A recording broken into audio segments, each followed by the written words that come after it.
Halo, halo. Selamat bergabung yang baru join. Oke, selamat pagi. Semoga semuanya sehat. Yang belum mendengar suaranya bisa diaktifkan dulu speakernya. Di setting-setting, atur posisi tempat duduknya biar nyaman ya. Karena kita akan sekitar 1,5 jam untuk seminar online-nya gitu. Oke.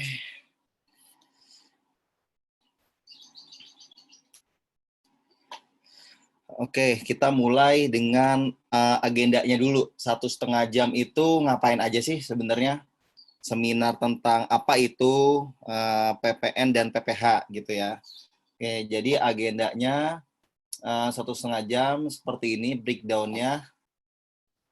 5 menit pengenalan siapa sih pembukuanku itu ya. Kemudian 1 jam 20 menit sesi seminar kita cukup panjang gitu. Jadi buat Bapak Ibu, rekan-rekan, kakak-kakak, adik-adik semuanya bisa menyiapkan sambil cemilan di atas mejanya gitu ya, atau minuman, kopi, bisa seruput kopi, teh gitu ya, sambil menikmati sesi seminarnya karena cukup lama juga.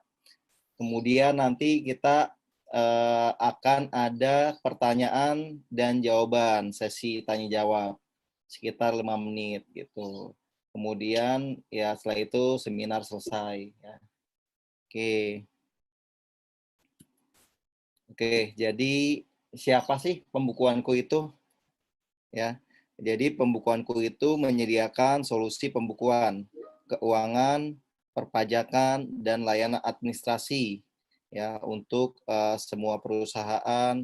Jadi ini kita mulai dulu di November 2015 di mana masih perusahaan startup atau rintisan dan teknologi saat itu lagi berkembang pesat, lagi banyak-banyaknya perusahaan-perusahaan baru gitu ya di bidang teknologi juga. Kemudian kita pembukuanku ini membantu perusahaan rintisan, perusahaan startup dan kecil menengah untuk mengelola keuangan dan administrasi, baik itu perpajakannya, keuangannya, pembukuannya juga gitu, termasuk untuk perhitungan gaji payroll gitu ya.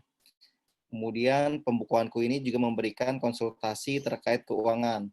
Jadi buat para bisnis, orang-orang bisnis gitu ya. Jadi mereka nggak usah lagi nih mikirin hal-hal kecil terkait dengan keuangan, pajak, administrasi gitu ya. Jadi mereka bisa fokus ke bisnisnya masing-masing, memperbesar bisnisnya gitu ya. Gimana caranya strategi masuk ke bisnis gitu, nambahin market dan lain sebagainya. Jadi yang terkait administrasi, perpajakan itu diserahkan saja ke pembukuanku. Oke. Kemudian produk pembukuanku tuh ada apa aja sih? Ya, yang pertama kita ada jasa pembukuan, pembuatan laporan keuangan. Ya, kemudian kita ada kepatuhan pajak. Ini mulai dari pelaporan pajak bulanan sampai dengan penghitungan pajak tahunan nanti. Ya, kemudian kita ada jasa buat penggajian, penghitungan gaji, payroll gitu ya, termasuk pemotongan BPJS Kesehatan, ketenaga kerjaan yang diwajibkan oleh pemerintah. Pembukuanku juga ada jasa training dan konsultasi.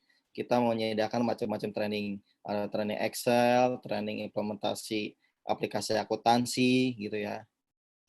Kemudian kita juga ada jasa implementasi sistem akuntansi ya bagi para perusahaan yang belum atau mau menerapkan aplikasi akuntansi gitu ya yang sebelumnya masih menggunakan manual di Excel dan sebagainya, mau beralih nih menggunakan sistem akuntansi, aplikasi akuntansi. Nah, pembukuanku menyediakan jasa implementasinya ini.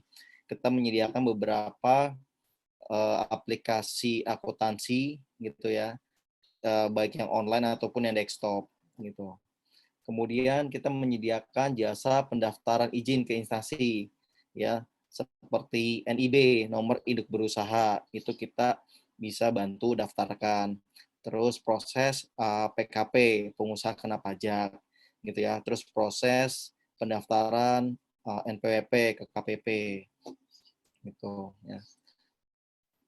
Oke, jadi buat yang kepo-kepo nih tentang pembukuanku, bisa follow aja IG pembukuanku ya, di @pembukuanku. Jadi di IG ini nanti kita akan juga update seminar online lainnya.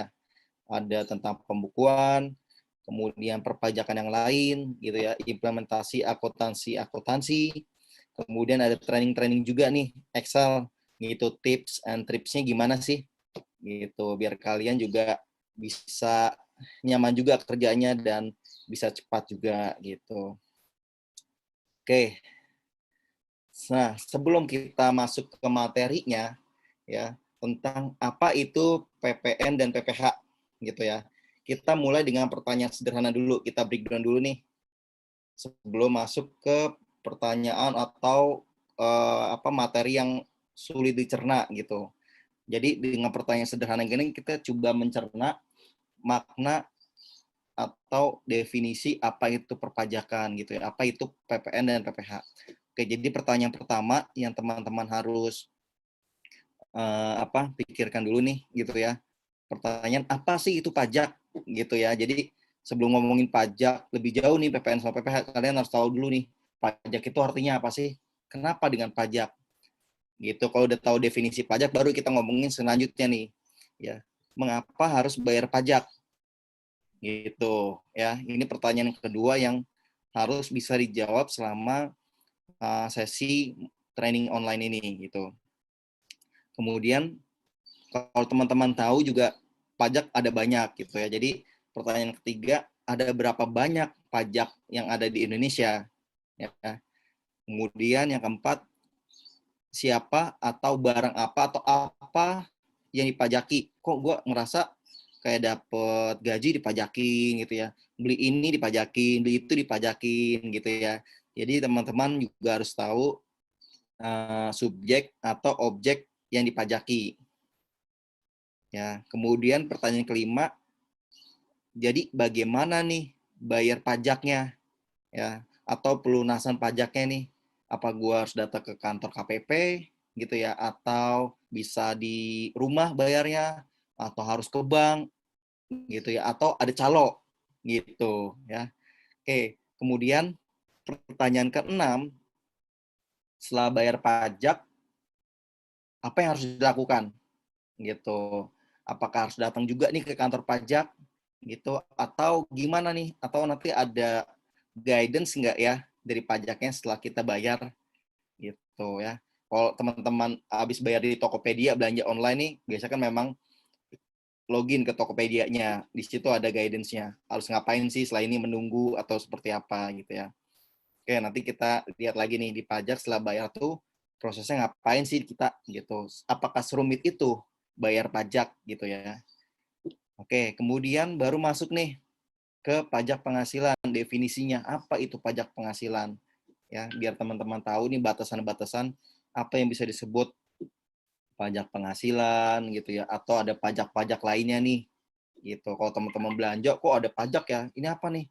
Oh, ini pajak penghasilan. Oh, ini apa nih? Ini ada pajak daerah dan sebagainya gitu. Oke, kemudian pertanyaan ke-8 baru kita masuk ke pajak pertambahan nilai. Definisinya apa nih? Ya, biar teman-teman juga tahu nih ketika ngomongin sama orang lain gitu ya. Oh, gue dikenain pajak nih. Oke, itu pajak apa nih? Diperjelas. Penghasilan, pertama nilai, atau ada pajak yang lain gitu. Ya. Atau mungkin kalau teman-teman abis pacaran gitu jadian itu ada nanti pajak jadiannya ada gitu. Ya, oke dipajakin. Ya. Kemudian baru nih yang terakhir bagaimana perlakuan pajak penghasilan dan pertambahan nilai di perusahaan gitu. Kalau teman-teman yang masih kuliah itu belum tahu nih perusahaan itu seperti apa penerapannya. Nah, kita bisa mulai belajar dari sini. Kira-kira di perusahaan nanti penerapannya seperti apa sih? Ya. Oke. Kemudian kalau nanti ada pertanyaan lainnya yang belum terjawab atau belum ada kita definisikan di awal seperti ini, nanti teman-teman bisa langsung chat aja gitu ya, drop chat gitu pertanyaan di kolom chat yang ada di Zoom ini bisa langsung direct ke saya nanti end of seminar gitu ya. Kita akan buka sesi tanya jawab, nanti akan langsung saya jawab gitu. Oke, ya. Jadi teman-teman nanti punya gambaran dulu nih batasan-batasan pertanyaan seperti apa untuk mempermudahkan kita memahami pajak gitu. Oke, kita ke berikutnya ya. Oke, hierarki peraturan ya. Jadi kalau teman-teman nanti ke kantor pajak gitu selalu bilang nih, kata orang pajak, nah kata orang pajak harusnya gini-gini gitu. Nah, kita lihat lagi nih di hierarki peraturannya ya. Apakah kata orang pajak itu masuk ke hierarki peraturan atau enggak? Dan bisa dipertanggungjawabkan nggak sih kata-kata orang pajak nih? Orang pajak ngomongnya gini, PPN katanya bayarnya segini atau gini gitu ya. Oke, kita lihat lagi hierarki peraturannya ya. Jadi yang paling utama itu hierarki peraturan perpajakan di Indonesia yaitu Undang-Undang Dasar 1945. Jadi ini yang paling undang-undang ini yang paling tinggi ya. Nggak ada yang bisa ngalahin nih gitu. Kemudian turunannya adalah undang-undang dan perpu ya. Jadi perpu ini peraturan pemerintah pengganti undang-undang. Nah, UUD ini adalah undang-undang gitu. Jadi ini diturunkan lagi ke undang-undang dan perpu. Ya, kalau undang-undang ini dia dibuat oleh DPR bersama pemerintah. Kalau perpu ini dibuat oleh presiden pada satu kegentingan. Jadi tingkatannya dia sama. Ya, oke. Kemudian di perpu ini undang-undang ini dia ada detailnya referensinya terkait dengan perpajakan. Jadi ada undang-undang ketentuan umum perpajakan atau biasa kita bilang KUP ya. Di sini ada batasan-batasan tentang perpajakannya. Ya. Kemudian yang kedua ada undang-undang pajak penghasilan gitu ya. Definisi penghasilan, perhitungan seperti apa ada di undang-undang ini ya. Kemudian ada lagi yang ketiga Undang-Undang Pajak Pertambahan Nilai ya atau PPN, kita sebutnya biasanya PPN. Nah, ini mengatur tentang PPN batasannya seperti apa. Kemudian dari undang-undang dan perpu ini dia masih bersifat general gitu ya. Akhirnya diturunkan lagi nih menjadi PP, peraturan pemerintah gitu ya atau Kepres dan Perpres. Karena kalau undang-undang itu dia kurang fleksibel ya. Jadi untuk perubahannya atau ada detailnya terkait flow gitu ya atau operationnya ada di PP atau peraturan pemerintah atau Kepres dan Perpres, peraturan presiden. Ya ini tingkatannya sama gitu ya. Kemudian kalau butuh detail lagi akan diturunkan menjadi peraturan menteri atau keputusan menteri. Kalau di perpajakan ini Menteri Keuangan. Jadi biasanya nanti ada lagi nih PMK, Peraturan Menteri Keuangan, atau KMK, Keputusan Menteri Keuangan gitu. Oke, ini masih di level menteri. Kalau butuh sosialisasi lagi atau butuh didetailkan lagi, akan diturunkan lagi peraturannya. Peraturan dan keputusan Dirjen Pajak. Ya. Kemudian kalau butuh sangat detail lagi, itu akan diturunkan sampai dengan surat edaran Dirjen gitu. Jadi hierarkinya seperti ini. Jadi kalau nanti teman-teman berbicara dengan orang pajak gitu, dengan ada masalah dengan orang di kantor pajak KPP gitu ya, jangan bilang kata orang pajak CS-nya nih, kata orang pajak di sana gitu, itu nggak bisa dipertanggungjawabkan. Jadi kalau teman-teman nanti ada debat dengan orang pajak gitu ya, minta peraturannya gitu. Apakah itu surat edaran dirjennya nomor berapa, karena itu publish, semuanya punya hak untuk mengetahui, atau ada peraturan dan keputusan dirjen gitu ya, atau ada peraturan menteri keuangan gitu. Jadi teman-teman juga perlu penjelasan juga. Biasanya orang pajak nanti akan menjelaskan peraturannya ini di nomor ini. Jadi teman-teman juga punya akses juga ke peraturan tersebut. Ya, jadi nggak merasa terbohongi gitu atau nggak merasa diapain ya? Dibohongi atau diakal-akali sama orang pajaknya nih gitu ya. Jadi nanti kalau teman-teman berhubungan dengan orang pajak, jangan bilang kata orang pajak. Itu tidak dapat dipertanggungjawabkan. Gitu. Oke, kemudian kita baru masuk definisi apa itu pajak. Ya, oke. Jadi Kalau menurut Waluyo dan Wirawan, ya, pajak itu adalah iuran kepada negara, gitu ya, yang dapat dipaksakan, yang terutang oleh wajib pajak yang membayarnya menurut peraturan-peraturan. Jadi kata kunci di sini pajak adalah iuran kepada negara menurut peraturan-peraturan, gitu. Kalau cuman iuran kepada negara nggak dibuat peraturan, itu pemaksaan namanya, gitu ya. Pungli itu disebutnya pungli, ya, pungutan liar. Jadi kalau nanti bilang ini iuran kepada negara, dasarnya apa nih? Nggak ada dasarnya gitu. Di kantor kelurahan, oh berarti itu namanya pungli, bukannya pajak. Jadi nggak bisa disebut pajak. Ya. Jadi di Undang-Undang KUP juga, ketentuan umum perpajakan, udah dijelaskan nih, pajak adalah kontribusi wajib kepada negara. Ya, berdasarkan undang-undang untuk keperluan negara nih, bisa untuk belanja, ya, untuk kemakmuran rakyat juga, belanja pendidikan, belanja infrastruktur dan lain sebagainya gitu. Jadi definisi pajak seperti itu ya. Kita perlu catat nih, kontribusi wajib kepada negara berdasarkan undang-undang. Jadi undang-undangnya tadi ada undang-undang KUP, undang-undang PPN, undang-undang PPH juga gitu. Oke. Oke, pertanyaan berikutnya, mengapa harus bayar pajak? Nah, ini dia tadi. Tadi tujuan pajak untuk belanja negara, ya, untuk kemakmuran rakyat. Oke, jadi kita lihat lagi nih pos untuk APBN. Jadi di APBN, anggaran pendapatan dan belanja negara, ya, tahun 2020 pendapatan negara itu sebesar 2.000 triliun, 2,2 ribu triliun gitu ya. Sedangkan belanja negara itu 2,5 ribu triliun gitu. Jadi ada defisit, ya, sebesar 307 triliun gitu ya. Jadi defisit ini uh, yang akan defisit ini akan dibiayai dengan cara berhutang gitu ya. Jadi kita lihat lagi nih, masuk ke pendapatan 2,2 ribu triliun itu ada apa aja sih? Nah, pendapatan pajak hanya menyumbang sekitar 83,5% dari total pendapatan negara. Ya, jadi sekitar selebihnya sekitar 16,5% itu pendapatan negara bukan pajak gitu ya, bisa hibah gitu ya, bisa iuran yang lain-lain sebagainya gitu. Tapi yang paling utama memang pajak. Nah, kalau kita lihat tahun ke tahun gitu dari 2016 sampai dengan 2020, pendapatan negara, penerimaan pajak itu lumayan signifikan nih penambahannya gitu ya. Di 2020 aja kita menargetkan pertumbuhan penerimaan pajak sebesar 13,5%.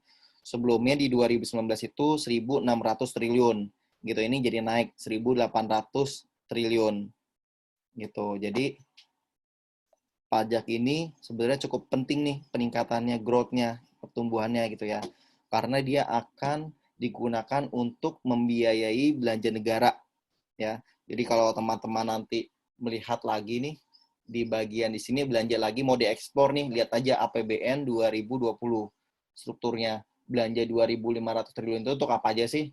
Ada yang buat belanja pemerintah pusat, ada yang ditransfer ke daerah gitu. Dan kenapa kita harus bayar pajak?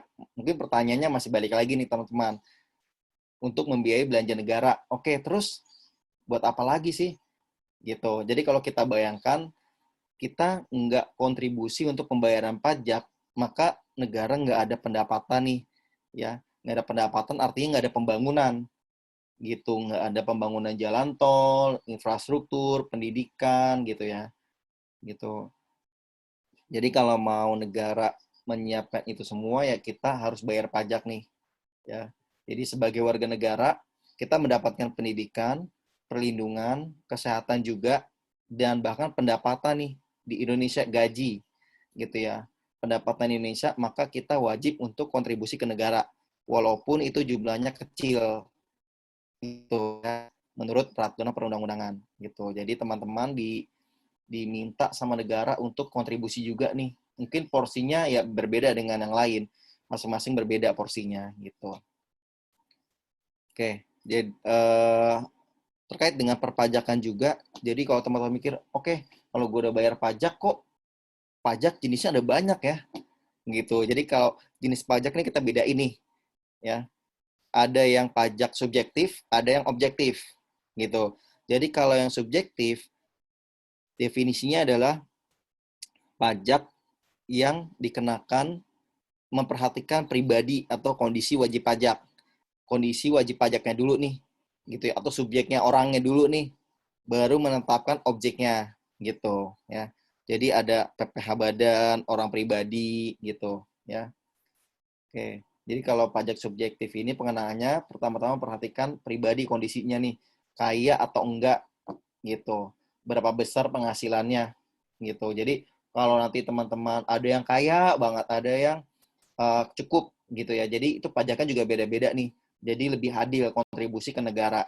Semakin besar pajak yang dibayarkan, maka semakin besar pula penghasilannya gitu ya. Jadi pajak subjektif ini dikenakan atas penghasilan yang didapatkan gitu. Jadi kalau ada yang pendapatan 1 miliar sehari, itu pajaknya pasti akan beda dengan yang penghasilannya 1 juta per hari gitu. Jadi teman-teman lebih milih yang mana nih? Bayar pajaknya besar, penghasilan besar, atau bayar pajaknya kecil, penghasilannya kecil gitu. Kemudian yang kedua ada pajak objektif ya. Jadi pajak objektif ini dikenakan memperhatikan objeknya dulu nih. Subjeknya nggak dilihat nih, mau kaya, mau miskin, terserah gitu ya. Contohnya PPN, pajak daerah. Jadi kalau teman-teman nanti beli barang gitu ya, dikenain nih ada PPN-nya nih, beli handphone gitu ya. Terus dikenain nih, oh ada PPN-nya nih, 10% gitu, 1 juta. Beli handphone 1 juta, dikenain PPN 100.000. Orang kaya juga sama, beli handphone 1 juta, dikenain PPN 100.000. Lah, dia kan kaya gitu, kok bayar pajaknya sama? Nah, itu dia, itu pajak objektif. Ya, dia nggak mengenal kaya miskin, semuanya sama dilihat. Yang penting objeknya ada, dikenain. Jadi kalau kita bilang nih, pajak subjektif itu pajak atas pendapatan, uang masuk kita nih, pendapatan kita pada saat kita belanja gitu, kita akan dikenakan pajak juga gitu. Jadi seolah-olah kok kita dikenakan pajaknya 2 kali ya, atas duit masuk dikenain, terus atas duit keluar kita dikenain juga nih. Aduh, jadi banyak pajak juga nih kita bayar gitu. Ya. Oke, kita coba lihat lagi ke pertanyaan selanjutnya. Siapa atau apa yang dipajaki? Ya. Jadi siapa atau apa? Ini adalah subjek dan objeknya nih. Ya, kita harus tahu dulu nih biar nggak ngerasa kok pajaknya kita banyak ya bayarnya, ada pajak ini, pajak itu gitu ya. Oke, jadi kalau di Indonesia menurut Undang-Undang PPH, subjek pajak atau bisa disebut sebagai wajib pajak.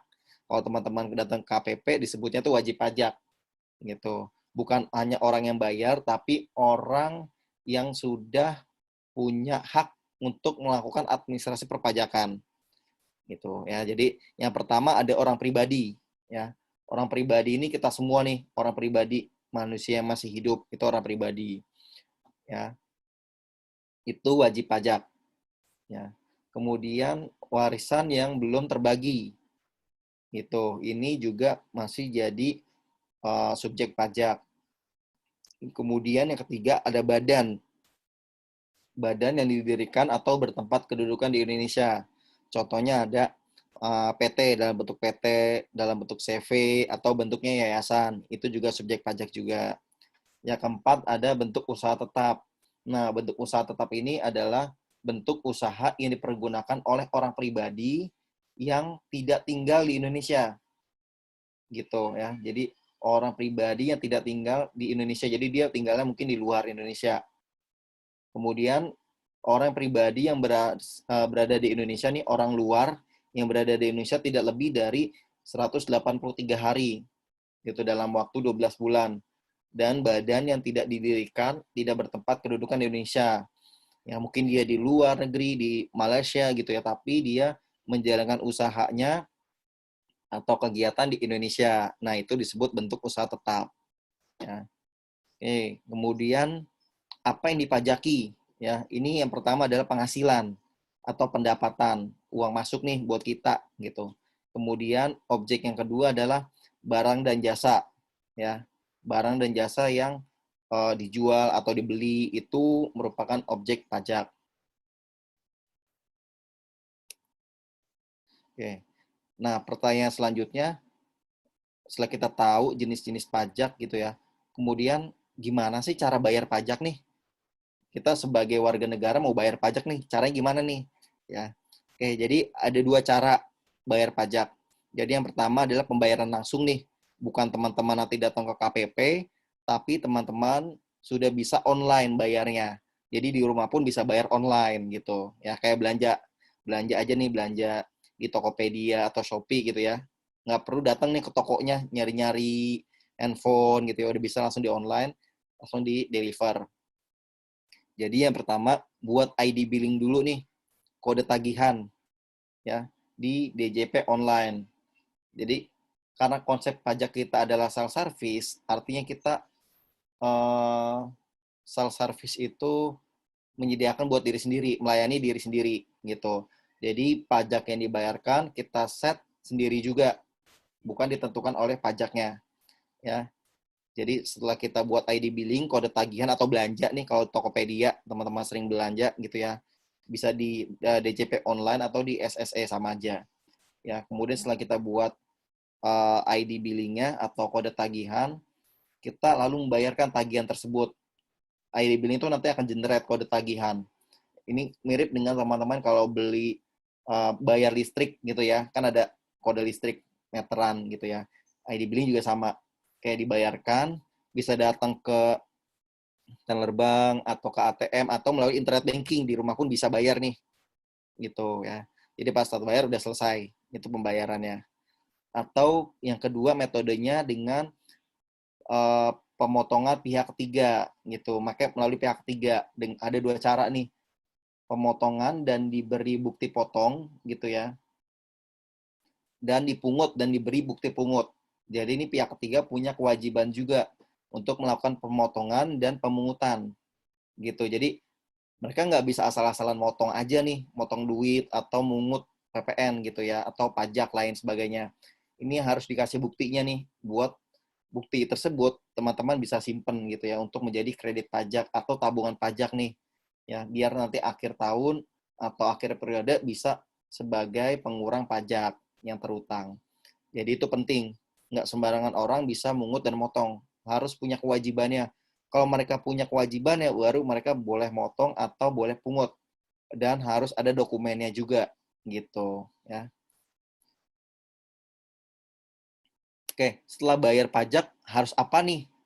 Ya, oke, udah bayar pajak nih, capek-capek nih, gitu ya, panjang banget nih. Oke, kita lihat lagi nih proses pajak dari awal sampai dengan akhir, ya. Yang pertama itu kita rekapitulasi data dulu nih, kita rekap datanya dan dokumen gitu ya, itu pertama. Kemudian kita hitung pajak terutangnya berapa sih. Jadi ada banyak data pajak itu 1, 2, 3 sampai dengan 10. Kita hitung nih berapa pajak yang terutang gitu ya. Oke, 1 juta. Oke, baru kita buat tagihan yang tadi di ID, kita buat tagihan atau ID billing 1 juta tersebut. Kita bayarkan. Nah, setelah kita bayarkan, baru kita laporkan konsep yang kelima dan 6, poin 5 dan 6. Jadi kita melakukan pelaporan, ya. Jadi dilaporkan setelah kita input dulu nomor, setelah kita bayar kita akan dapat namanya NTPN atau nomor transaksi penerimaan negara. Ini cukup penting, ya, karena ini referensi atau validasi dari pajak bahwa pembayaran sudah diterima, ya. Jadi ada NTPN. Jadi teman-teman setelah bayar nanti ada NTPN yang itu perlu disimpan gitu ya, dimasukkan ke dalam aplikasi pajak. Kemudian kita melaporkan SPT induknya. Setelah kita masukkan aplikasi pajak, kita melaporkan SPT induknya dan file CSV ke pajak melalui DJP online atau melalui pihak ketiga ya yang menyediakan jasa pelaporan secara online. Oke, setelah dilaporkan, kita akan mendapatkan namanya bukti penerimaan elektronik gitu ya atas yang dilaporkan gitu. Ini pasti selalu dapat gitu, atau kita bisa sebut BPE, bukti penerimaan elektronik. Bukti bahwa kita sudah melaporkan pajak. Kalau teman-teman sudah melaporkan tapi nggak dapat BPE, nah itu bisa ditanyakan ke pajak. kok gue udah lapor tapi nggak dapat BPE ya buktinya gitu. Jadi itu sebagai bukti lapor aja nih. Tapi belum tentu itu bisa bukti bahwa pajaknya yang dilaporkan sudah benar gitu. Tapi itu bukti penerimaan, bukti pelaporan pajak. Nah, jadi poin yang keenam setelah kita melaporkan adalah kita arsip, kita dokumentasikan gitu. Kita filing gitu ya. Jadi kita arsipkan dokumen atau SPT induk nih beserta semua lampirannya termasuk bukti penerimaan elektronik gitu ya dan bukti pembayaran. Ya, bisa dalam soft copy atau hard copy ini kita simpan selama 10 tahun gitu ya. Jadi ini digunakan ketika nanti akan dilakukan audit pajak, kita data-datanya udah ada. Bisa soft copy atau hard copy, yang penting dalam waktu 10 tahun itu masih ada gitu ya.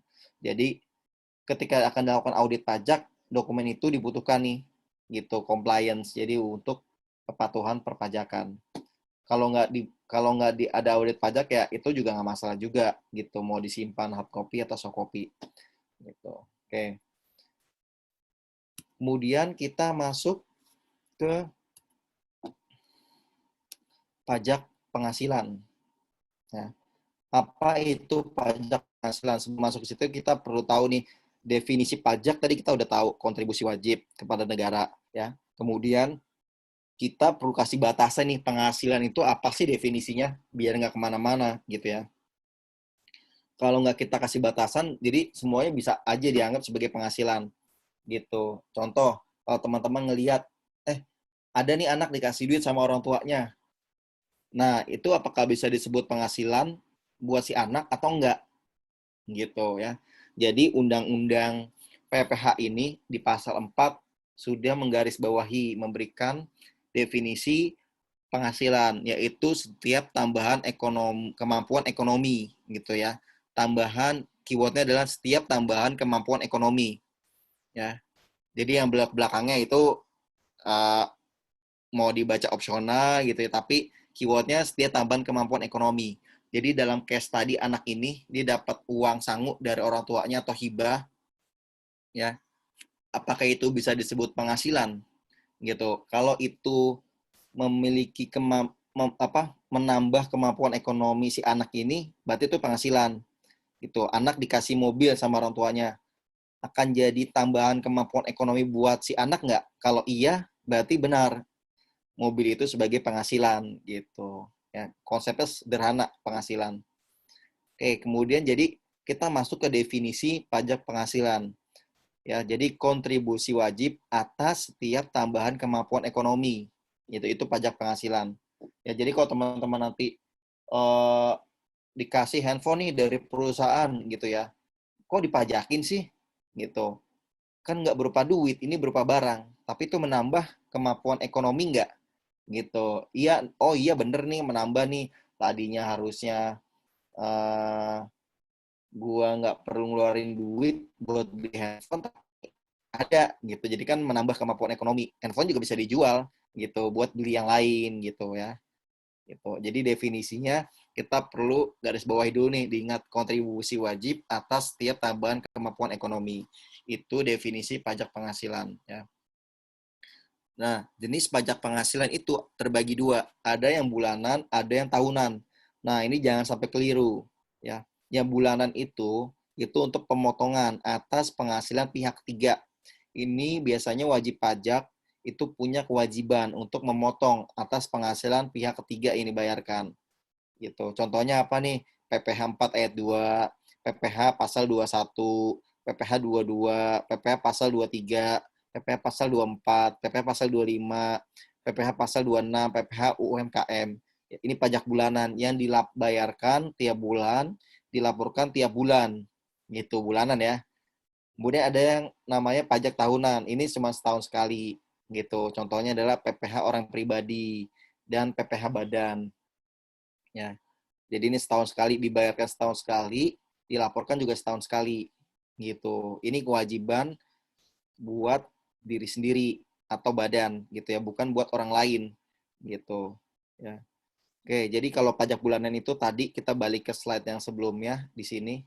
Bagaimana cara bayar pajak? Pembayaran langsung ya, ini bisa dilakukan nih gitu, yang pajak tahunan. Tapi kalau yang bulanan tadi pihak ketiga. Nah, kalau kita sebagai pihak ketiga yang melakukan pemotongan dan pemungutan gitu, lalu kita bayarkan, ya. Jadi itu pajak bulanan, ya. Kemudian ada kategori pajak penghasilan. Ada yang biasa disebut PPh final dan PPh tidak final. Apa sih itu PPh final? Ya. Jadi PPh final dikenakan langsung atas pendapatannya dan tidak memperhatikan untung atau rugi usaha tersebut. Ya. Jadi dia langsung dikenain aja nih. Contohnya adalah PPh UMKM 0,5% dari omset. Ya, mau dia usahanya untung atau enggak tetap dikenain 0,5% dari omset gitu. Atau PPh sewa tanah dan bangunan 10% dari omsetnya, dari harganya. Berapa sewanya? 1 juta, berarti PPh-nya sewanya itu 10%-nya 100.000 gitu ya. Mau dia usahanya untung atau enggak, dia nggak peduli gitu ya. Jadi PPh final ini lebih untuk memudahkan wajib pajak membayar pajak dan nggak serumit PPh tidak final gitu. Jadi nyatet uang nih omsetnya berapa, ya udah bayarin pajaknya lebih cepat gitu ya. Yang kedua, PPh tidak final gitu. Ini memperhatikan kondisi untung atau rugi perusahaan. Jadi kalau biasanya awal-awal usaha itu akan rugi gitu ya. Kalau rugi itu ya lebih enak sih menggunakan PPh tidak final. Jadi nggak bayar pajak dia. Karena dia tarif pajaknya dihitung dari tarif pajak dikali keuntungan. Nah, keuntungan ini pendapatan dikurangi biaya, dikurangi beban. Kalau ternyata biaya dan bebannya lebih besar dibanding pendapatan, artinya rugi. Itu nggak bayar pajak gitu. Tapi kan perusahaan juga nggak mau rugi seterusnya. Biasanya memang di awal-awal usaha itu rugi gitu ya. Jadi awal usaha itu rugi, kita lebih prefer menggunakan PPh tidak final. Tapi PPh tidak final ini agak rumit, cukup rumit gitu ya. Kalau buat seorang yang nggak ngerti background pajak ini agak rumit nih gitu. Jadi yang paling simpel adalah PPh final gitu. Jadi kalau untuk usaha ya yang lebih simpel, awal usaha yang lebih simpel memang menggunakan PPh final, tapi dia nggak tahu rugi atau untungnya gitu ya. Kita coba push aja usahanya itu semoga untung. Jadi lebih gampang menggunakan PPh final, lebih enak gitu. Oke, ini gambaran pajak penghasilannya. Pajak tahunan dan pajak bulanan gitu ya. Kewajibannya masing-masing. Pajak tahunan kewajibannya periodenya tahunan ya. Kemudian dikenakan atas pajak atas penghasilan yang didapatkan ya. Deadline-nya bulan Maret tahun setelahnya untuk PPh orang pribadi, PPh OP itu orang pribadi, dan April untuk PPh badan ya. Aktivitasnya yaitu penghitungan, pembayaran, dan pelaporan. Kalau pajak bulanan, periodenya itu bulanan gitu ya. Kemudian pajak atas pendapatan vendor nih atau pihak ketiga, itu pajak bulanan ya. Kita potong atau kita pungut ya. Deadline-nya tanggal 10. Ada yang tanggal 15, ada yang akhir bulan juga gitu untuk pembayarannya. Jadi masing-masing cuman kita generalkan tanggal 10 gitu. Dan tanggal 20 untuk pelaporannya ya.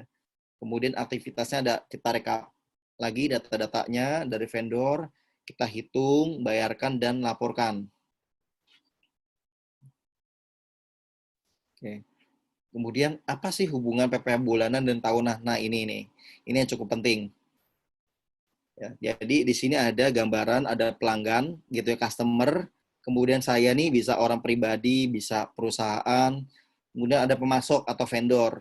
Ya, jadi kalau pelanggan ini bayar tagihan ke kita, gitu ya, biasanya nih bayar tagihan nanti akan dipotong nih, nggak sepenuhnya full. Jadi kita nagih ini 1 juta, nggak sepenuhnya full kita terima bentuk cashnya 1 juta.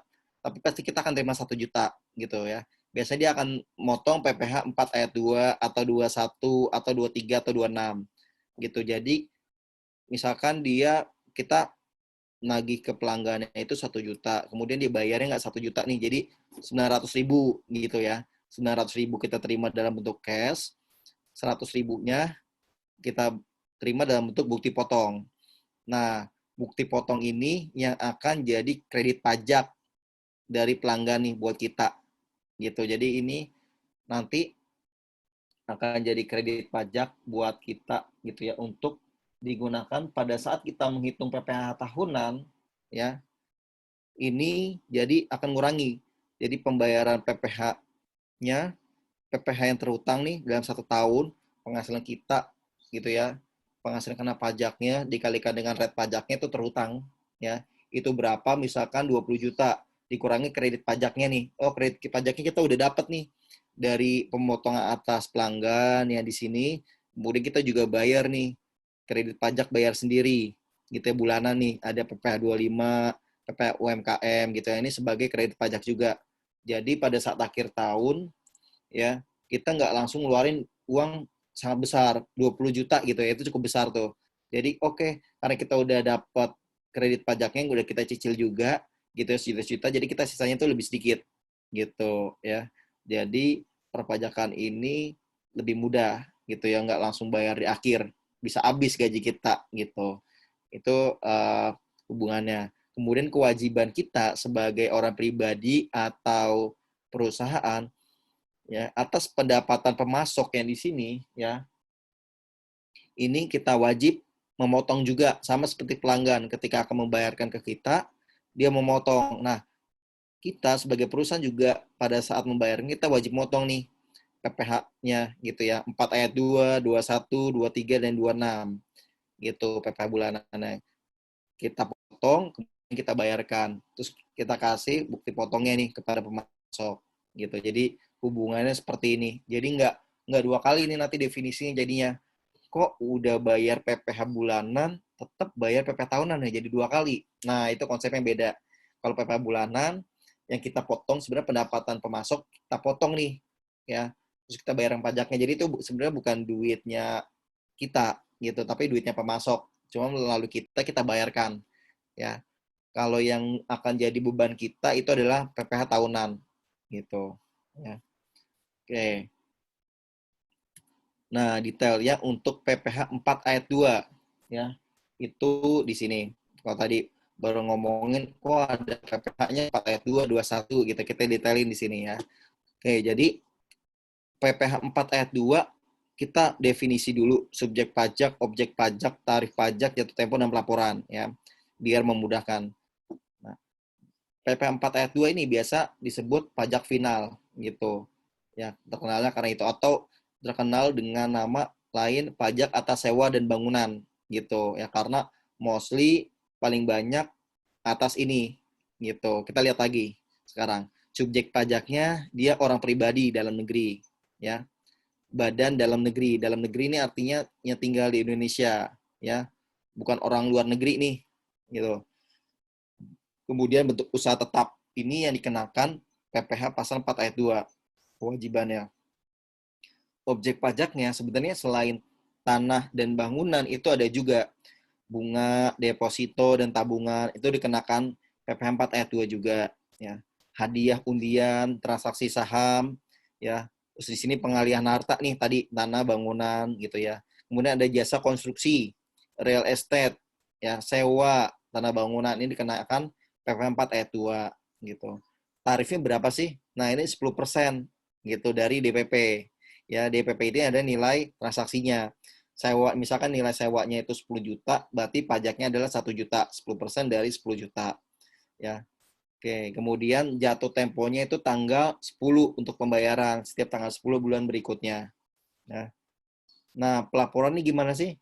Pelaporannya itu menggunakan ISPT PP 4 ayat 2. Ini untuk pemotongan. Ya, ini yang kita potong atas pendapatan pihak ketiga atau vendor.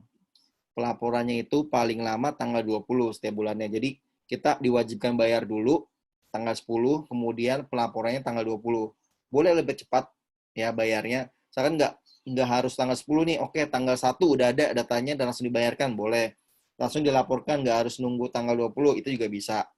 Karena kalau udah mencapai tanggal 20 tuh udah server udah cukup tinggi ya. Jadi agak lemot, slow. Oke, kemudian PPh 21 ya. PPh 21 ini biasanya disebut pemotongan pajak atas jasa orang pribadi ya. Jadi jasa nih definisinya. Subjek pajaknya adalah orang pribadi dalam negeri, nggak termasuk badan ya. Kemudian objeknya adalah gaji, upah, honorarium, ya, atau uang pensiun, atau imbalan sehubungan pekerjaan, jasa atau kegiatan, ya. Jadi ini udah mengcover semua nih, ya. Gaji gitu ya. Mau namanya gaji atau upah itu sama aja. Itu dikenakan PP 21 pemotongannya, ya. Atau imbalan gitu ya. Itu dikenakan PP 21. Jadi tarifnya gimana sih? Tarifnya adalah 2,5% dari nilai transaksi. Jatuh tempo juga sama tanggal 10, pembayarannya juga sama, pelaporannya juga sama tanggal 20. Pelaporannya menggunakan ISPT PPh 21 atau 26. Jadi 21 sama 26 ini digabung ISPT-nya untuk pemotongannya gitu. Ya. Jadi kalau teman-teman nanti sebagai freelance juga atau sebagai karyawan, nanti atas gajinya itu dipotong PP pasal 21 ini. Ya, untuk sebagai tabungan, ya, untuk menghitung PPh-OP gitu. Oke, kemudian PPh pasal 22 gitu. Ini biasanya di perusahaan tuh nggak cukup familiar gitu ya. Karena ini cuman jarang yang terjadi seperti ini. Ini biasanya disebut pajak impor, pajak penghasilan impor. Jadi pada saat teman-teman mau impor barang itu dikenakan pajak ini gitu ya. Sebagai kredit pajak juga. Jadi subjek pajaknya bendahara atau badan-badan tertentu baik milik pemerintah maupun swasta yang melakukan kegiatan perdagangan, ekspor, impor dan reimpor. Kalau perusahaan jasa biasanya nggak mengenakan ini gitu ya, nggak bayar ini PPh ini gitu. Oke, objek pajaknya adalah impor barang-barang mewah tertentu.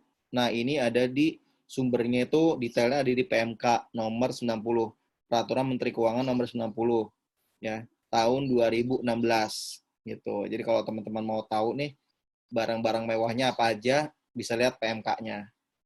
Kemudian tarif pajaknya itu berkisar antara 0,25% sampai 1,5%, tergantung barangnya. Detailnya ada di PMK tersebut. Pembayarannya gimana? Ini bukan bulanan, tapi pada saat transaksi kita wajib membayarkan. Pada tanggal 1, transaksi tanggal 1 kita wajibkan membayarkan tanggal 1 gitu. Ini tidak butuh pelaporan karena akan jadi kredit pajak tahun berjalan gitu ya. Buat kredit pajak kita, bukannya pihak ketiga atau vendor. Karena ini kita yang membayarkan. Kalau yang tadi 4 ayat 2 itu 4 ayat 2, 21 itu akan jadi kredit pajak buat vendor gitu atau pihak ketiga. Kalau ini akan jadi buat kita.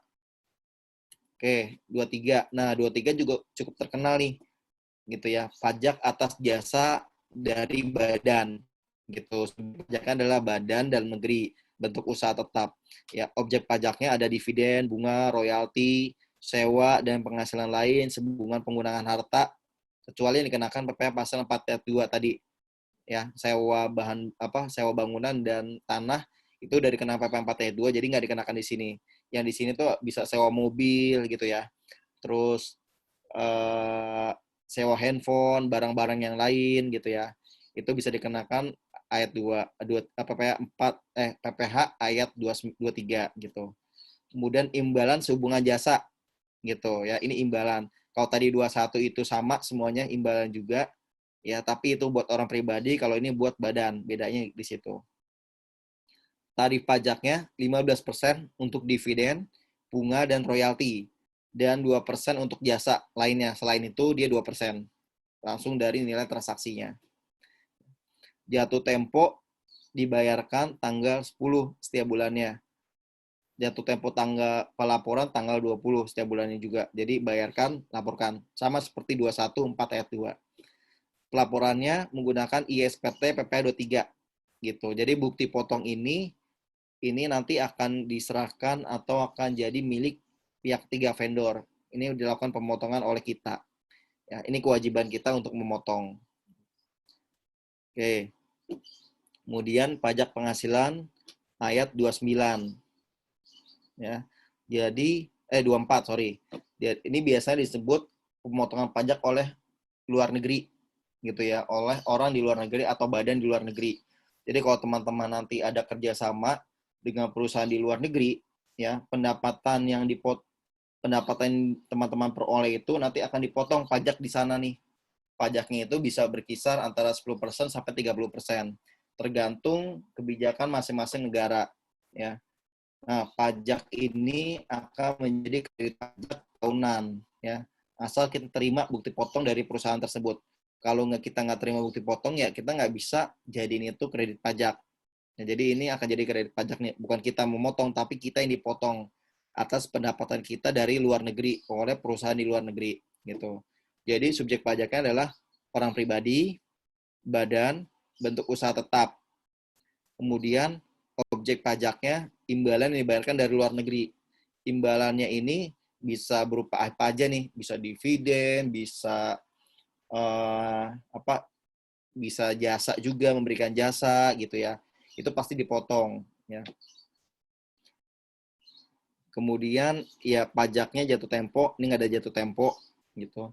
Jadi pelaporannya juga nggak butuh pelaporan karena kita cuma nerima doang bukti pajaknya, bukti potongnya akan jadi kredit pajak dalam kredit pajak tahun berjalan gitu ya. Jadi kalau teman-teman lihat nih, pajaknya kan cukup besar, bisa sampai 30% gitu. Ya, ini biasanya diakali nih kalau Indonesia punya perjanjian kerjasama dengan negara luar untuk pajaknya, ya ini nggak akan dikenakan sampai 30%, bisa turun, tergantung di perjanjiannya gimana. Ya, ini double taxation gitu ya. Double taxation agreement antara Indonesia dengan negara yang mana gitu. Itu ada ininya lagi, detailnya lagi. Ya.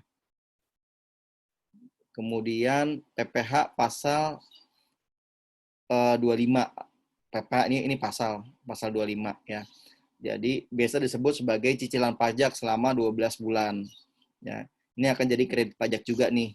Gitu. Jadi subjek pajaknya siapa sih? Orang pribadi, badan, bentuk usaha tetap gitu ya. Objek pajaknya adalah angsuran pajak tahun berjalan. Ya, tarifnya gimana? 1/12 atas pajak yang terutang selama setahun, tahun lalu. Tahun lalu tuh pajak terutang berapa nih? Gitu, misalkan 10 juta dikurangin dengan kredit 5 juta gitu. Jadi pajak yang harus dibayar adalah 5 juta gitu ya, tahun tersebut.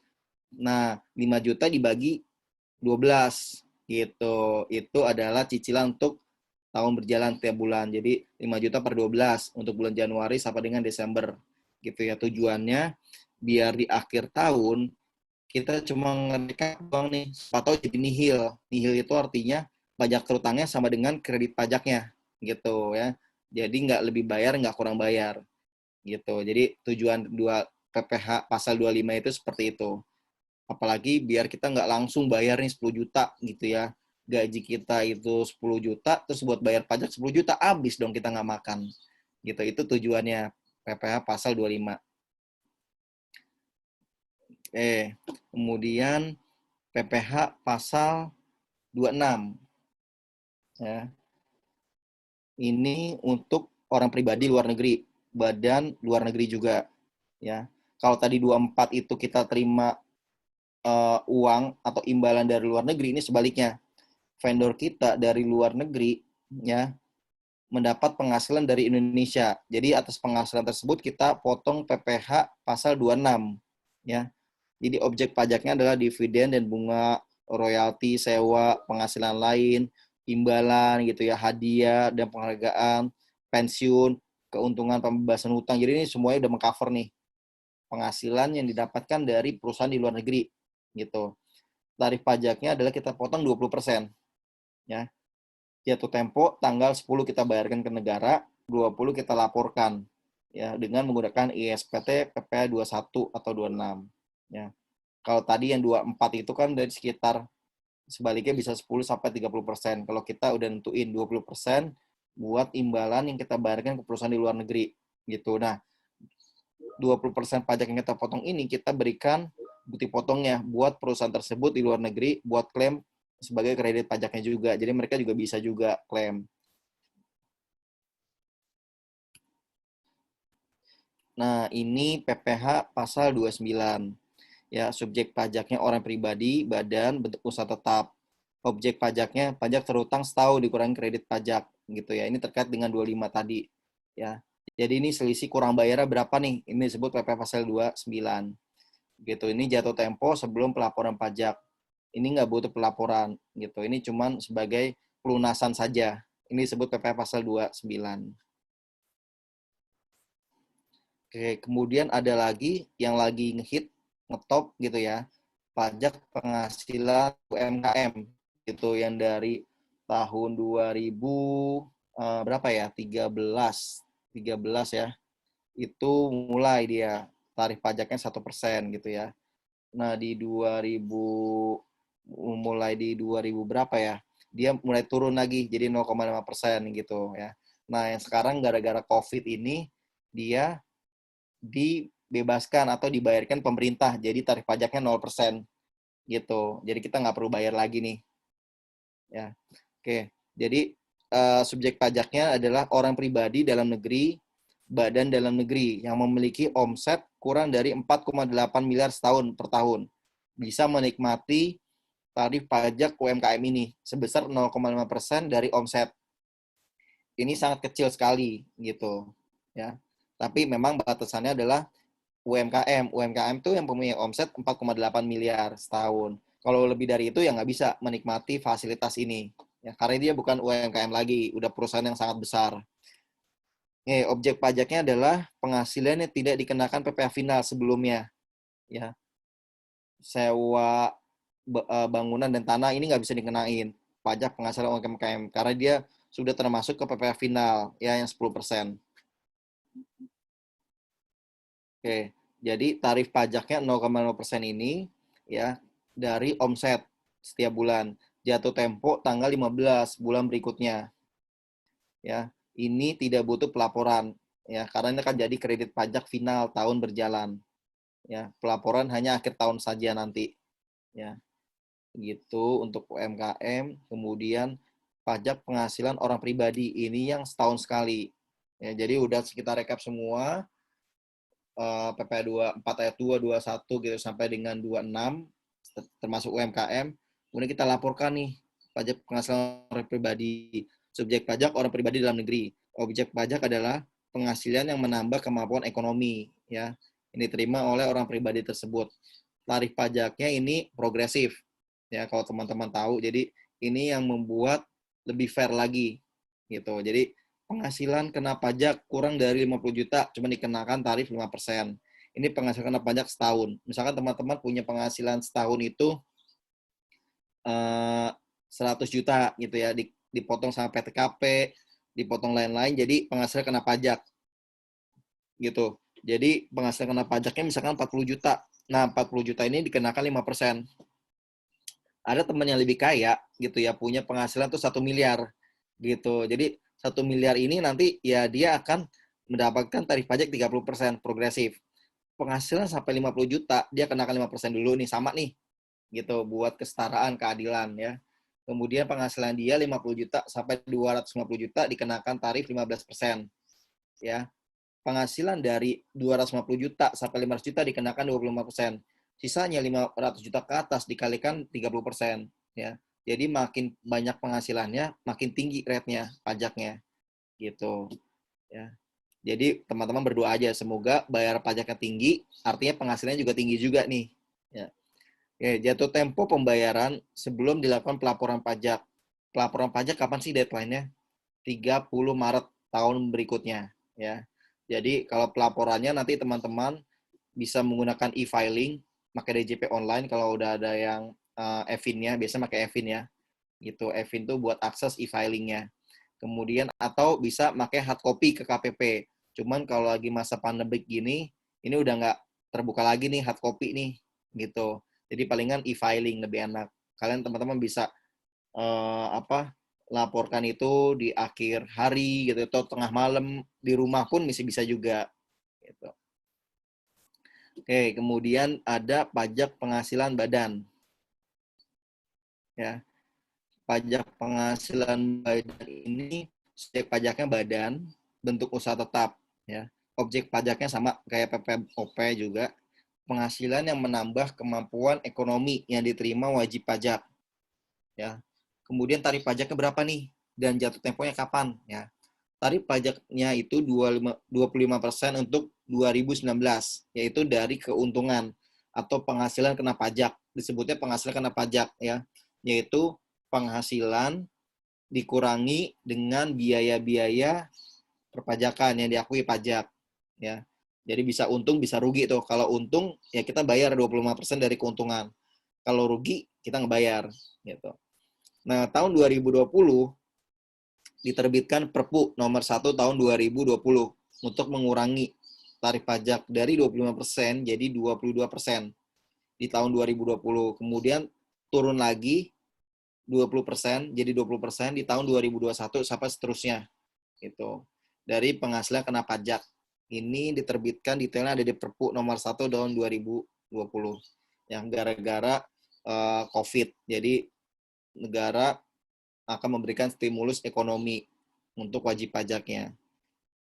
Jadi jatuh tempo pembayarannya sebelum pelaporan pajak tahunan, yaitu di bulan April, akhir April ya, 30 April tahun depan.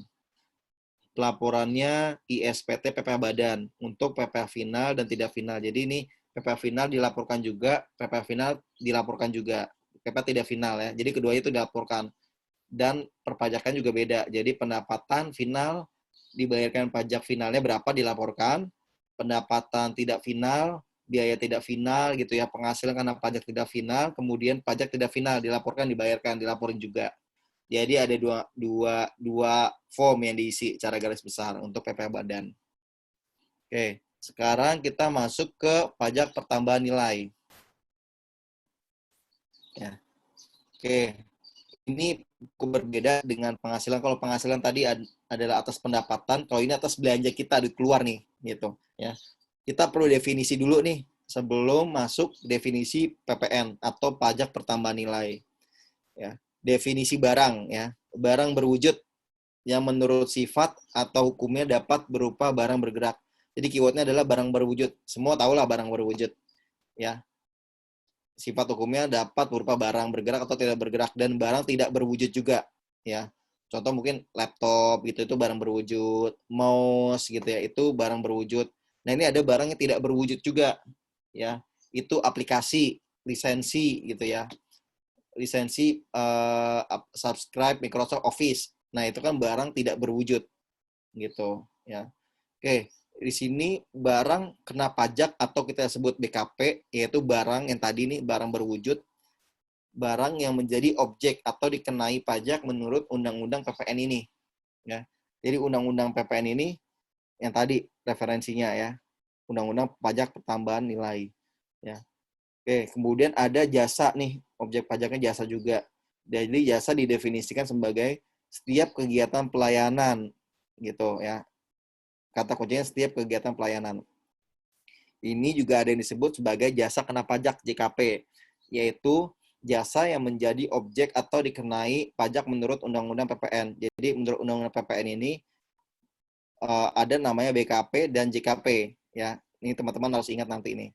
Oke, kemudian ada juga definisi daerah pabean ya. Daerah pabean adalah wilayah Republik Indonesia yang meliputi wilayah darat, air, udara, tempat-tempat tertentu di zona ekonomi eksklusif dan landas kontinen yang berlaku undang-undang yang mengatur tentang kepabean gitu. Jadi ini semua otoritas wilayah kekuasaan Republik Indonesia itu sebut daerah pabean. Gitu. Jadi definisi pajak pertambahan nilai itu apa gitu? Itu udah banyak tuh definisinya. Oke, pajak tadi udah biasanya kontribusi wajib gitu ya. Oke, pertambahan nilai apa sih? Ya, itu pajak atas konsumsi BKP atau JKP. Konsumsi ya, yang kita makan, kita konsum gunakan, itu BKP dan JKP. Di daerah pabean, nah di batas ini, di daerah pabean yang dikenakan secara bertingkat di setiap jalur produksi dan distribusi. Sebenarnya keywordnya adalah pajak atas konsumsi BKP dan JKP di daerah pabean gitu. Ya, kalau selain itu nggak berlaku. Misalkan konsumsi BKP dan JKP di Amerika kena PPN nggak? Ya nggak kena PPN di Indonesia gitu. Karena dia disebut di daerah pabean di dalam. Kalau di luar ya nggak dikenakan. Ya. Oke. Oke. Ini detail pajak pertambahan nilai ya. Ya, objek pajaknya ada apa aja sih objek pajaknya? Wah, ini cukup banyak nih. Penyerahan barang kena pajak di dalam daerah pabean yang dilakukan oleh pengusaha. Jadi penyerahan nih, penjualan BKP gitu ya. Penyerahan JKP juga gitu ya. Impor BKP. Impor nih masukkan barang. gitu. Pemanfaatan BKP tidak berwujud, ya. Pemanfaatan BKP tidak berwujud, pemanfaatan software gitu ya, software akuntansi, software Word gitu ya, itu pemanfaatannya, pemanfaatan JKP juga gitu, ekspor BKP juga tidak berwujud dan berwujud. Kemudian ekspor JKP ya, ini objek pajaknya. Jadi terkait dengan BKP dan JKP, semua aktivitasnya itu objek pajak. Tarif 0% untuk ekspor BKP dan JKP. Jadi kalau keluar nih, kita nggak kenakan, biar harga kita kompetitif nih di pasar internasional gitu. Oke, kemudian tarif 10% untuk semuanya, sisanya. Sisanya dikenakan 10% itu simple. Mau kaya, yang beli, miskin gitu ya. Sama, itu dikenakan 10%. Kemudian jatuh tempo pembayaran PPN ini sebelum pelaporan PPN. Pelaporannya PPN itu akhir bulan depan. Jadi kalau pelaporan PPN Februari 2020 itu di 31 Maret 2020. Boleh bayarnya di 31 Maret gitu ya, pelaporan 31 Maret. Boleh juga di awal gitu. Jadi dikasih deadline nih. Ya. Pemungutan PPN dan perhitungannya menggunakan e-faktur. Ya. Jadi nggak boleh ada media lain nih, kecuali yang sudah ditentukan. Oke. Ada objek-objek yang bukan objek pajak, ya. Nggak semuanya yang tadi di sini BKP, JKP itu dikenakan pajak, ya. Yang bukan itu adalah jasa pelayanan kesehatan medik, gitu ya. Ini nggak dikenakan nih kalau kalian ke rumah sakit, biaya konsultasi dokter nggak dikenain PPN, gitu ya. Jasa sosial, gitu ya, pengiriman surat, ini mostly yang dibutuhkan oleh orang banyak nih, itu nggak dikenakan gitu ya. Transportasi gitu ya. Kemudian barang kebutuhan pokok gitu ya, beras, nasi, itu nggak dikenakan pajak PPN. Makanan dan minuman yang disajikan di hotel gitu, itu nggak dikenakan PPN. Tapi kalau kalian nanti lihat di tagihan, kok dikenakan pajak ya, kan padahal nggak dikenain PPN harusnya di hotel, di restoran gitu ya. Nah, itu bedanya gitu. Itu nggak dikenakan PPN, tapi dikenakan pajak daerah. Ya, pajak daerah itu akan jadi pendapatan daerah, pendapatan Pemda gitu ya, kota gitu ya, terus kabupaten atau provinsi gitu. Jadi nggak masuk ke pusat. Jadi ini nggak mengcover untuk yang di daerah. Jadi itu kalau yang di hotel, restoran itu masing-masing kabupaten atau kotanya. Bisa 10%, bisa 5%, bisa 20%, tergantung kebijakan di sana. Ya. Oke, jadi nanti kalau teman-teman punya bisnis, jasa kesehatan medik, nggak ada PPN itu. Gitu ya. Jasa pendidikan nggak ada PPN. Gitu ya. Jual uang, jual emas juga nggak ada PPN juga. Oke. Gambaran PPN-nya seperti apa sih? Biar ada bayangan gitu. Ya. Tadi di setiap alur distribusi atau alur produksi. Jadi misalkan pemasok satu nih, dia menjual BKP harga 1 juta, PPN 100.000. Jadi pemasok satu ini punya pajak keluaran 100.000 gitu. Ya, jadi kalau pajak keluaran ini adalah pajak yang terutang atau pajak atas penjualan, disebut pajak keluaran. Ya. Oke, 100.000 diterima oleh pemasok 2. Nah, PPN yang 100.000 ini yang dibayarkan itu akan jadi pajak masukan pemasok kedua. Ya, ini akan jadi pengurang juga nih. Ketika pemasok 2 nanti bayar PPN, ini akan jadi pengurang. Ya. Kemudian BKP-nya tersebut dimodifikasi sama pemasok kedua, sehingga nilai BKP-nya itu dijual ke pemasok ketiga itu 1,5 juta. PPN-nya 150.000. Ya. Artinya pajak keluarannya itu 150.000. Jadi secara simpel pemasok kedua dia punya pajak masukan 100.000, pajak keluaran 150.000. Jadi artinya dia punya utang ke negara atas PPN itu 50.000. Ya, 150.000 dikurangi 100.000 gitu. Jadi 50.000 itu yang dibayar ke negara gitu. Jadi dia nggak bayar 150.000 karena udah ada pajak masukannya gitu. Kemudian pemasok ketiga mendapat BKP gitu ya. Tadi 1,5 membelinya, kemudian dimodifikasi, dijual nih ke orang pribadi atau ke tempat lain gitu ya. Nilainya adalah 2 juta. PPN-nya jadi 200.000 gitu. Jadi kalau teman-teman lihat dari pemasok 1 ke pemasok 3 sampai dengan yang ke saya, nilai PPN itu udah sampai 2 kali gitu. Jadi nambah lagi gitu. Ya. Ya, tapi pemasok 3 dia punya pajak masukan 150.000, pajak keluaran 200.000. Jadi PPN yang dibayarkan oleh pemasok 3 itu adalah 50.000 gitu ya, 200.000 kurang 150.000 gitu. Nah, saya ya yang tidak bisa klaim PPN, nggak bisa ngakuin itu pajak masukan, artinya saya mengkonsumsi nih nilai BKP 2 juta plus PPN-nya. Jadi harga yang harus saya bayar adalah 2,2 juta gitu ya.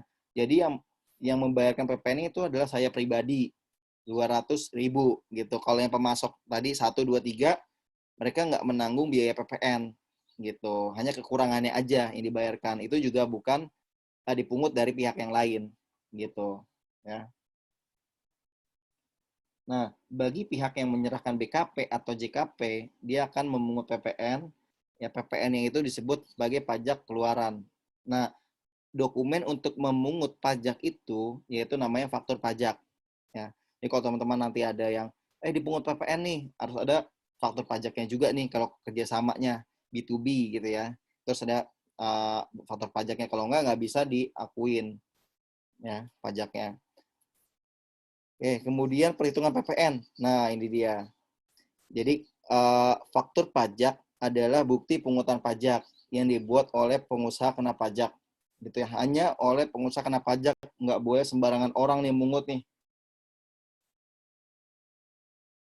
Nah, biasanya nih faktur pajak ini dikirim dengan tagihan, invoice gitu ya.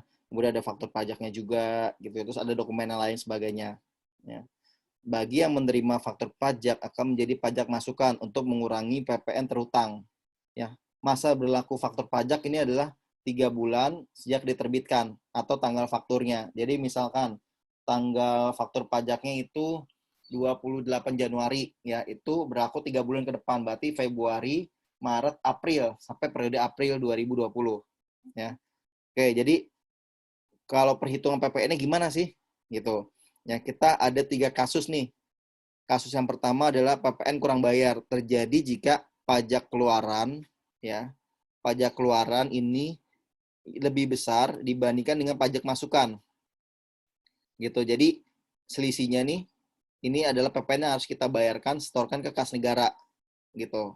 Ya. Oke, ini aman nih biasanya PPN kurang bayar. Cuma masalah cash flow doang biasanya. Udah kita pungut ya, udah dibayarkan PPN-nya sama pelanggan, tapi kita nggak ada duitnya buat ngebayarin kan ke negara gitu. Masalahnya biasanya cuma itu doang. Atau biasanya masalahnya adalah kita pungut tapi belum dibayar sama pelanggan, kita nggak punya duit buat ngebayarinnya gitu. Oke, kemudian PPN lebih bayar ya. Pajak keluaran yang kita terbitkan itu lebih sedikit dibandingkan pajak masukannya.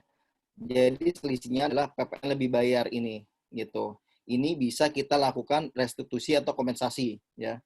Nah, ada 2 cara nih.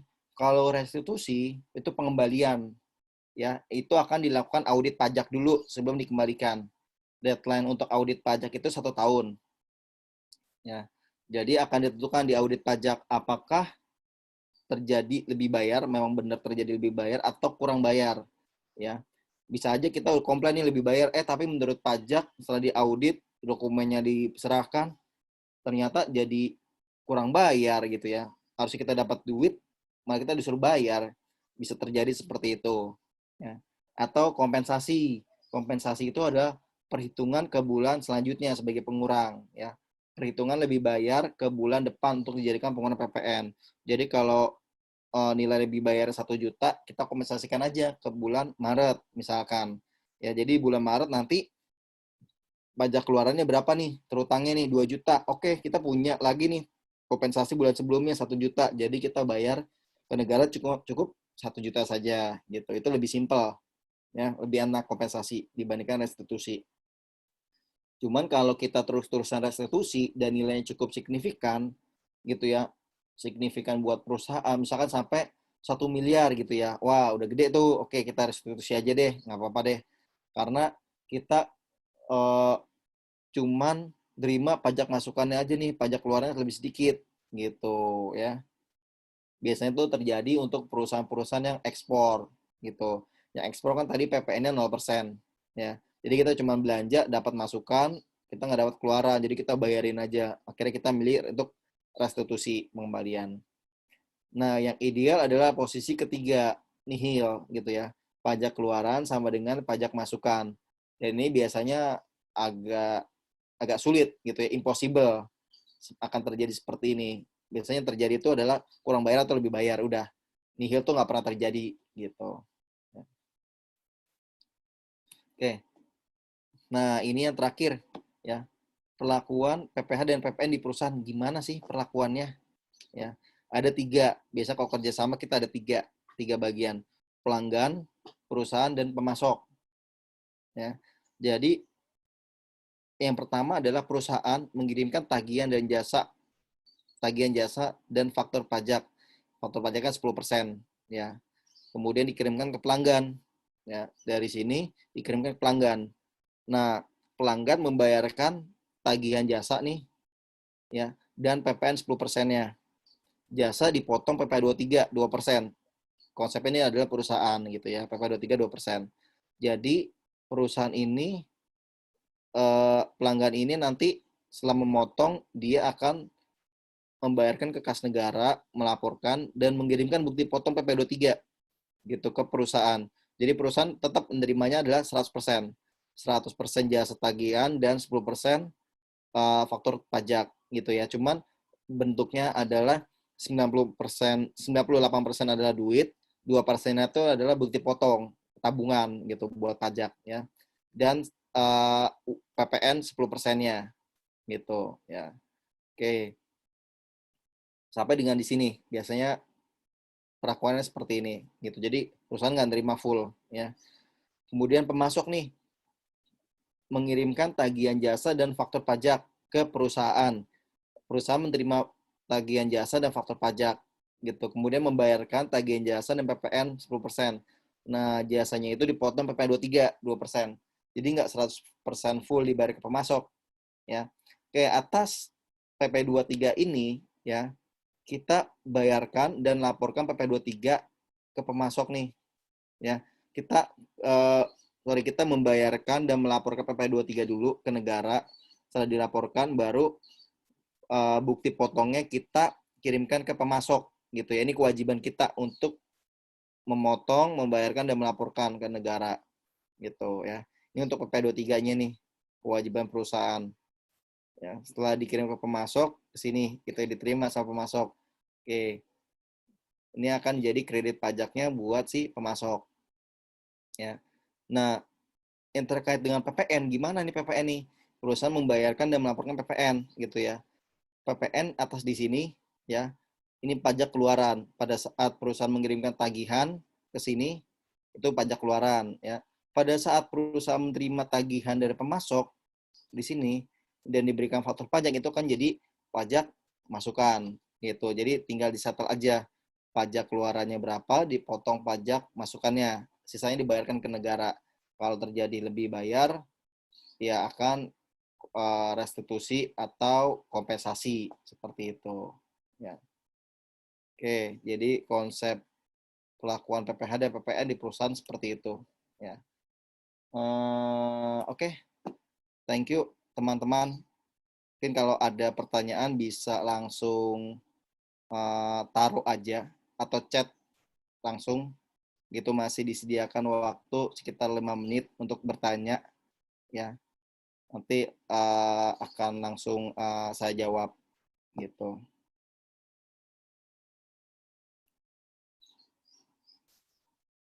Silakan yang mau bertanya teman-teman.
Oke, yang mau bertanya silakan.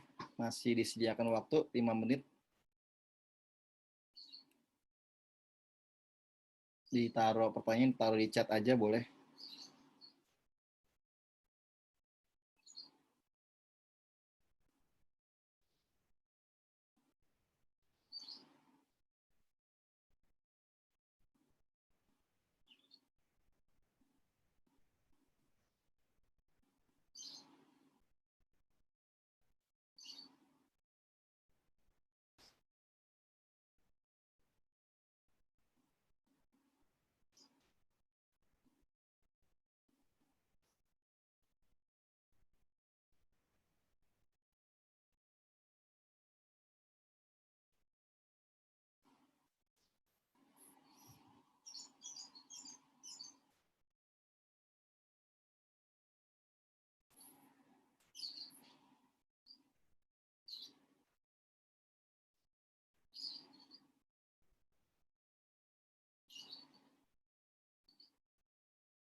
Oke, kalau nggak ada yang bertanya, mungkin kita akhiri seminar online ini. Ini kalau teman-teman nanti juga mau ada pertanyaan lanjutan, bisa kirim di IG gitu ya, @pembukuanku.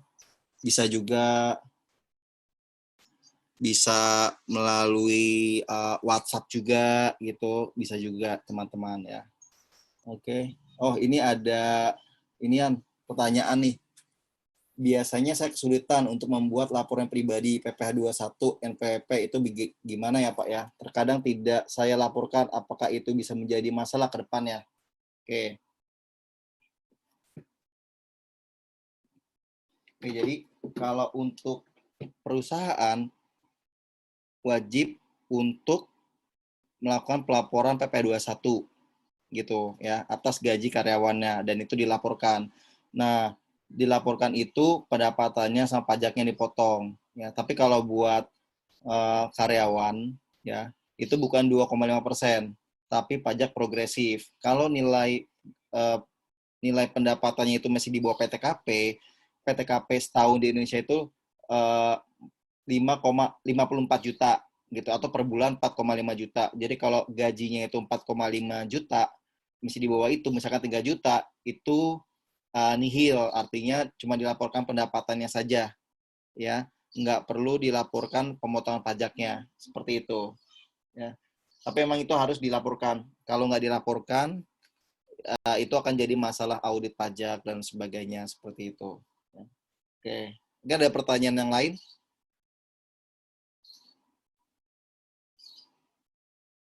Oke, kalau nggak ada, kita akhiri seminar online ini, gitu ya.